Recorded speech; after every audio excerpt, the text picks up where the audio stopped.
So, there are other ways that Heaven's Vault fails the Orientalism test, and one of this is through its depiction of landscapes. Of course, Heaven's Vault is a game set in a faraway, distant nebula, and you're riding in a spaceship and going around to different planets. So it's not really set anywhere that we would think of as the real world. But nevertheless, its landscape is dotted with markers.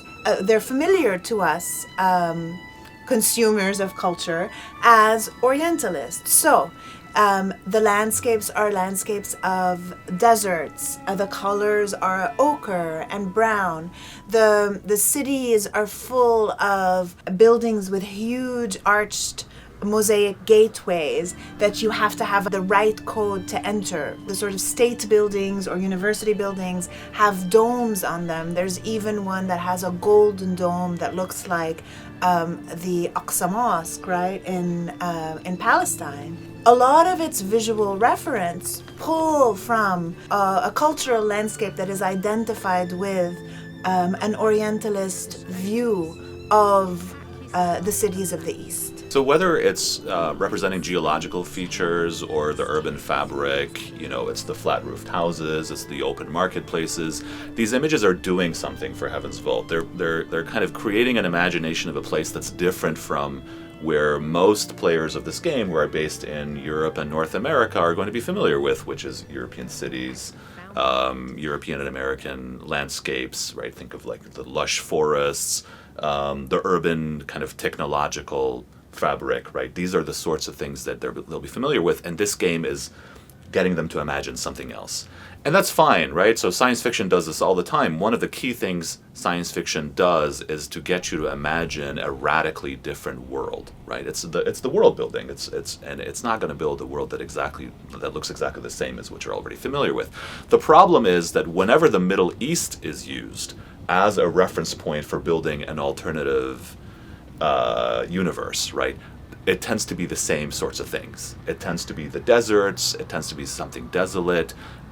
Think of the planet Arrakis in Dune. Think of Tatooine in Star Wars, right? In all of these games, you get a sort of a stereotypical landscape with the deserts and then the oases. And that's when they're actually doing a good job. That's when they're not just depicting war zones and cities falling apart.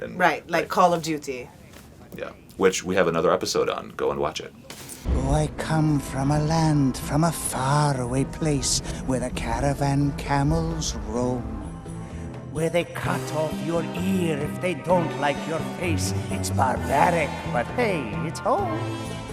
What happens with sort of depicting this kind of landscape that is associated with the East at the end of the day is that whenever in the Western imagination the Middle East is imagined, it's not through, for example, ultra-modern cities like Dubai or Doha or through any kind of realistic representation, but it's either, as Ali Reza said, through the war-torn landscapes of military games like Call of Duty, or through the sort of image of the oasis town, right? The sleepy oasis town in the middle of the desert, like Gerudo, like the citadel part of El Borath, where the citadel is a wall city surrounded by slums, right? By deep poverty, by misery, by density,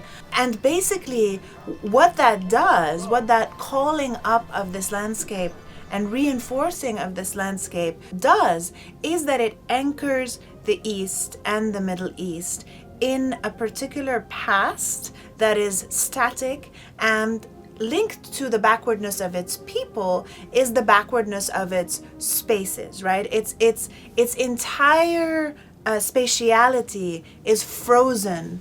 Through this, the Middle East becomes not of the present and definitely not of the future, but only of the past. This is another one of Edward Said's insights, is to say that for the West, it's important to imagine the East as frozen in time.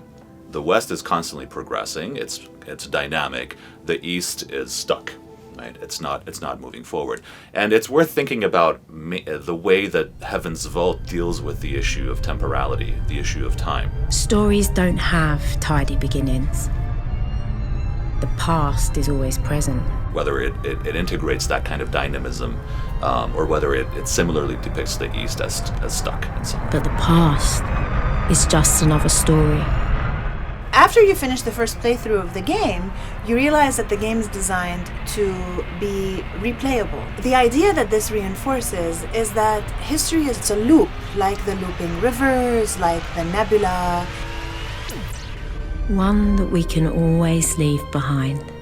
At the same time, because we are playing a game whose landscapes are vaguely Middle Eastern and therefore associated with a long series of cultural representations about the frozenness in time, even as the game is showing us that history will loop, we're still experiencing the stuckness of time and space in a way that ultimately ends up reinforcing this Orientalist conception of the stuckness in space and time, the eternal, unchanging nature of the East and this world, in a way that belies the sense of history as a dynamic, moving process that the game also seems to be kind of shyly advancing. It doesn't want to be Groundhog Day, but I think in the end of the day, it is. It kind of is Groundhog Day. You just yeah. keep on repeating the same things. There is a history,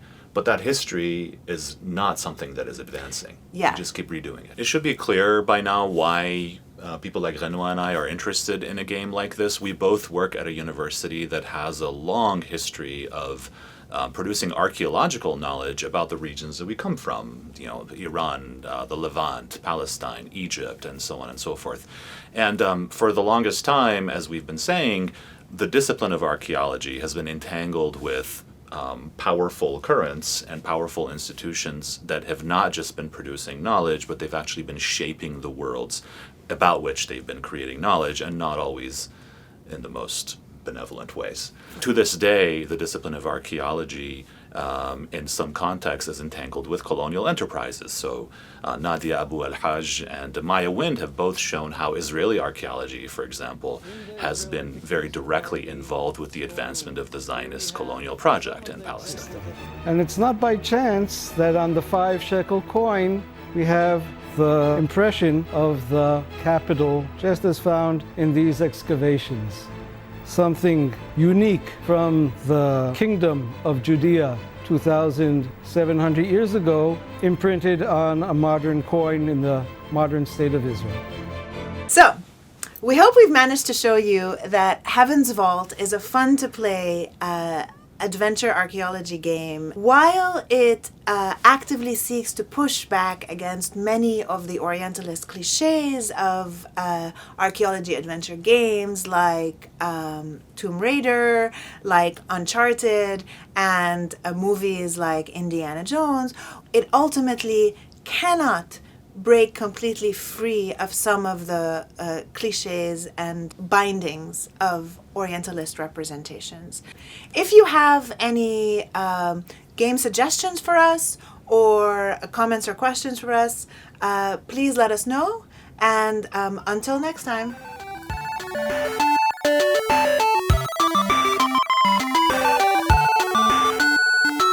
Bye.